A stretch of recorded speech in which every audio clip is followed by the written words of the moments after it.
Hello my friends, it seems like it is already happening. Russians have started their attack in Pokrovsk direction. Before they accumulated forces, and the last night they went forward in attack, actually gaining this piece of the ground. Let's go to the timeline. So it was yesterday and it is today. So you see they fully occupied Poltavka and went forward. And again, just for you to see, yeah? This is the green color because this Ukrainian counteroffensive happened 2 weeks ago. In the deep state military map, if Ukrainian territorial gains are more than 2 weeks, they change the color. So what is here? Russians went through this river a little further. Those are fields, but they established the control over Poltavka. It's the small village. Let me show you the satellite. Yeah, so just a few of the streets. Nevertheless, they have the opportunity to create the bridgehead in Poltavka. So Ukraine counterattacks from those sides in Pankivka, Mayak, and further to the south, also pushing from this side. Plus Ukraine was capable to cut Russians in Kucherev Yar. There are not many soldiers, but still they are unable to receive normal supplies. All the supply deliveries are organized by Russians using drones. And why do Russians continue to use drones to supply this area? Because Ukraine has to use extra resources to encircle Russians here. And while Ukrainian army tries to avoid losses, attacking Kucherev Yar for now, and there's just a tiny place where Russians are presented. But they are still under constant drone threat. Nevertheless, they are marked on this map. I think there are less than 100 soldiers there, judging on activity reported. Also, Ukraine was capable to cut the ground supplies for this Russian group. However, for the last night, Russians tried this offensive. So their idea is try to push Ukraine somehow in this place, at least from one side. From this side, from this, it's absolutely not possible. But potentially here it could be the problem for Ukrainian army, because if Russians move further, they may cut the supplies for Ukrainian army in this entire place. As you may see, there is the road ongoing from the north to the south, sideways also here. So the idea for the Russian military command to cut it over here is pretty much understandable. And actually it might look like an initial phase of the major Russian attack attempt in Pokrovsk direction. For now they are looking for the possible weak spots in Ukrainian defense, and they want to regain those territories under control back, because that is how they were capable actually to proceed to Zoloty Kolodets and break through Ukrainian main defense line. That's what they want to do here, yeah? Zoloty Kolodets, it was previously occupied, later on liberated by Ukrainian emergency brigades. I guess it happened roughly 2 months ago, but Ukraine since that time managed to break the initiative, and now Russia tries to get it back. As well as they went recently closer to Pokrovsk and they operate with their sabotage groups out there. And we have the report from the Myko Center 3 OSINT analytic. He shows this military map. Definitely Russians went deeper. In the deep state military map it is something like here, but we have the drone evidence, probably I'm gonna show you a little later, that Russians are very close to this important road, and their idea is actually to cut it, and that's how Ukrainian group here will be forced to leave this area or to organize defense in multiple of directions,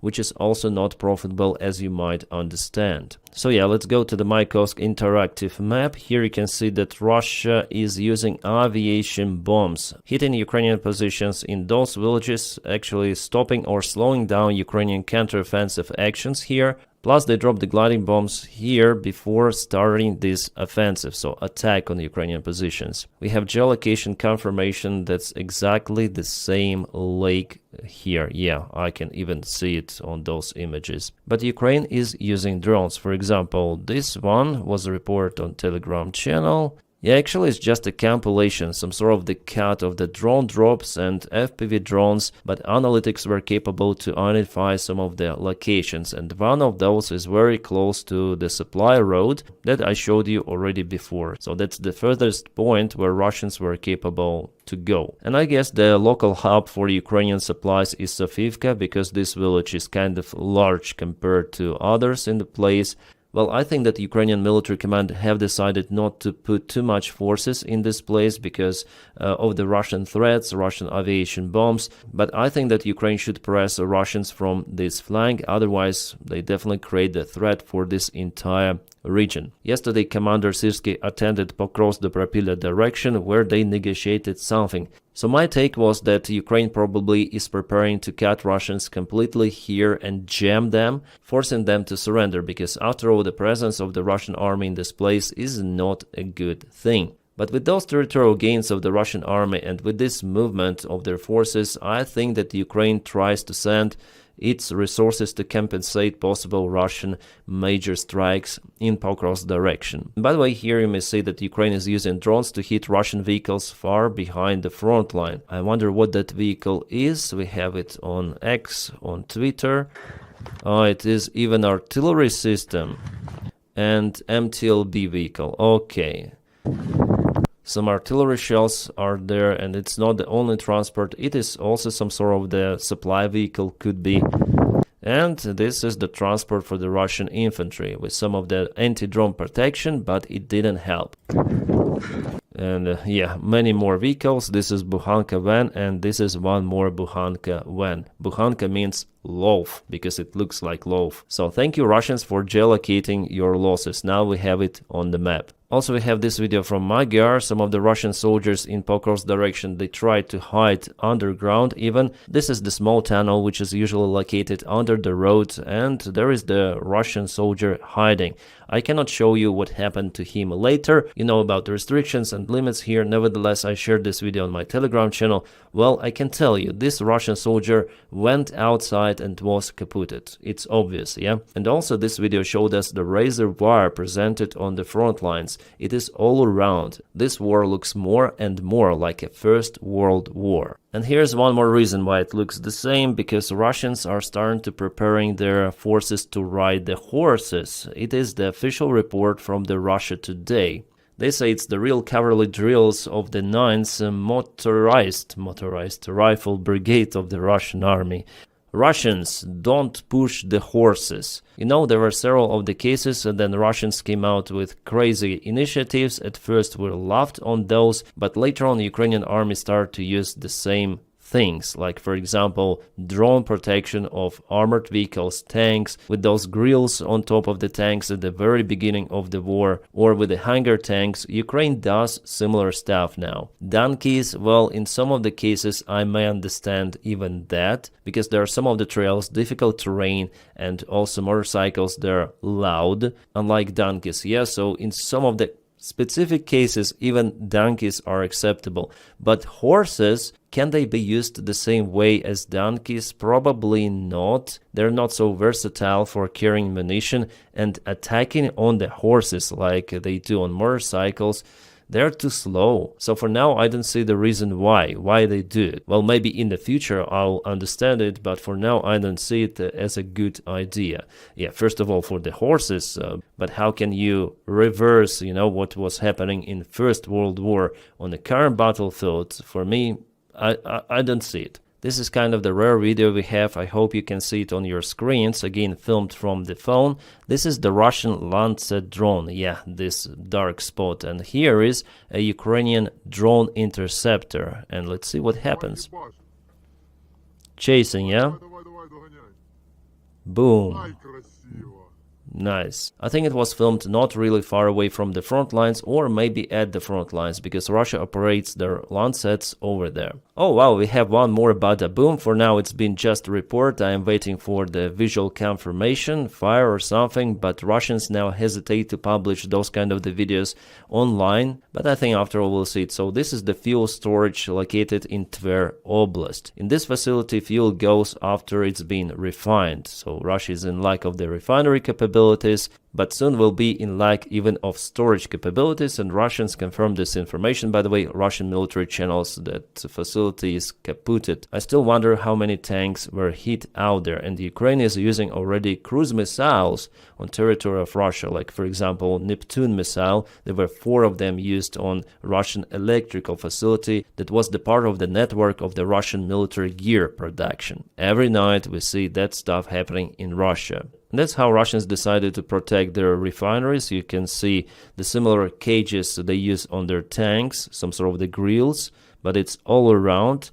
However, I think Ukraine is still capable to penetrate all of that with some sort of the napalm, shrapnel, shells. I think it is possible. Russians, you see, they constructed kind of the huge pie with many of the layers there. So Ukraine now has to circumnavigate even that protection. But I guess for Flamingo missile with 1-ton warhead, it doesn't really matter if those nets are out there or not. Everything will be kaputted because it's too heavy. It's like huge aviation bomb. Right, about the case with the Russian helicopter Mi-8 that was shot down yesterday, I recorded the video about it. Actually, it was more or less soft landing under current conditions. Nevertheless, Russians say about forever memory for those who were flatlined in this aviation accident.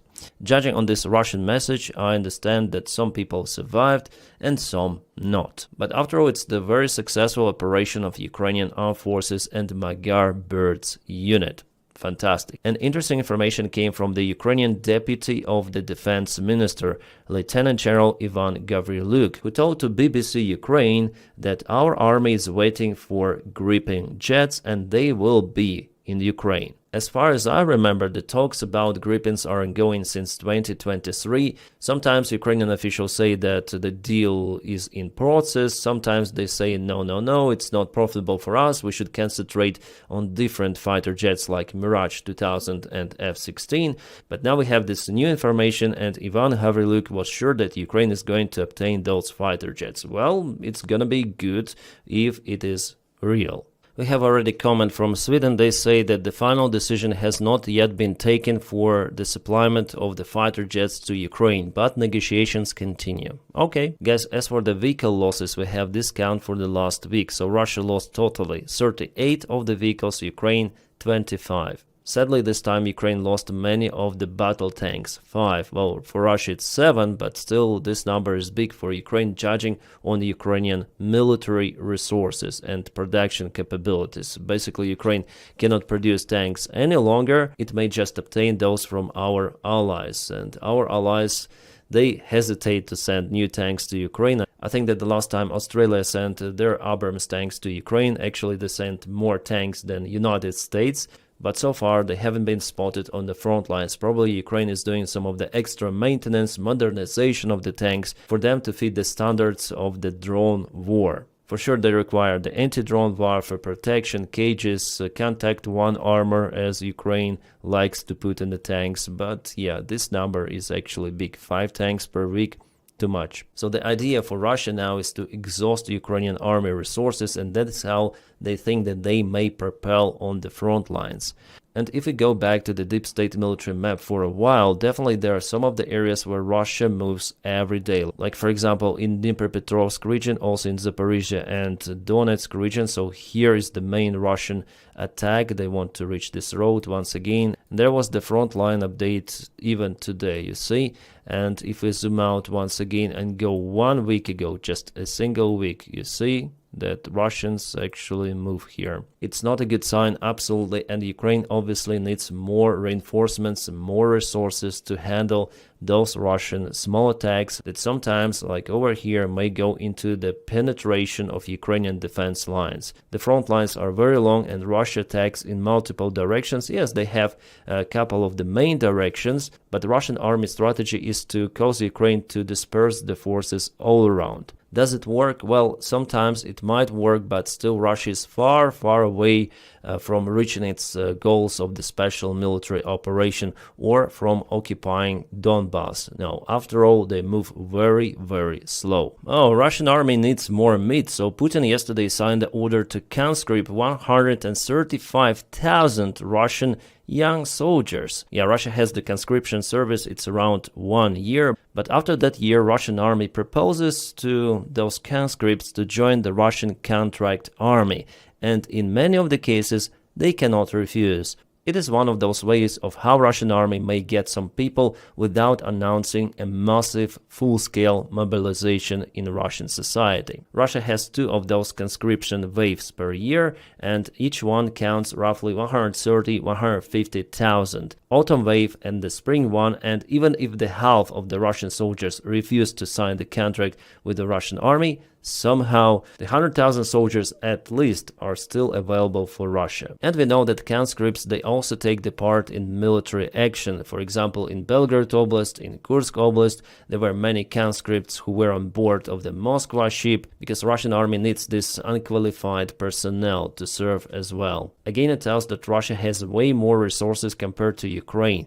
Idea for Russia is to continue the war until Ukraine is exhausted. That's why the military support of Ukraine is so important. The war like that may finish only if one side gets exhausted of the war. And I guess that after all it's gonna be Russia, because there are some of the not good events happening for the Russian regime. Orban, long time no see, he went to some sort of the studio where he was speaking about Ukraine, saying that Ukraine is not an independent state and it depends on NATO and European Union. Yeah, for now it is like that because it's the war. It's a very good thing that democracies are helping Ukraine. All except Hungary, because Hungary under Orban is not a democracy. Here Orban complained about Ukrainians who said about Hungarians' drones, which are flying few meters into Ukrainian territory. Actually, it was not few meters. They went quite far into Ukrainian airspace, and he says, so what? And so what? So he recognized that those were Hungarian drones flying. He didn't say those were not our drones, Ukraine tells lies. No, he said, and so what? You know, what can you do to us? You're dependent on us, and we are the part of NATO, we're a part of EU. I think that Orban took entire European Union as his hostage, because there should be some of the decisions taken involving the voices from all of the EU member countries.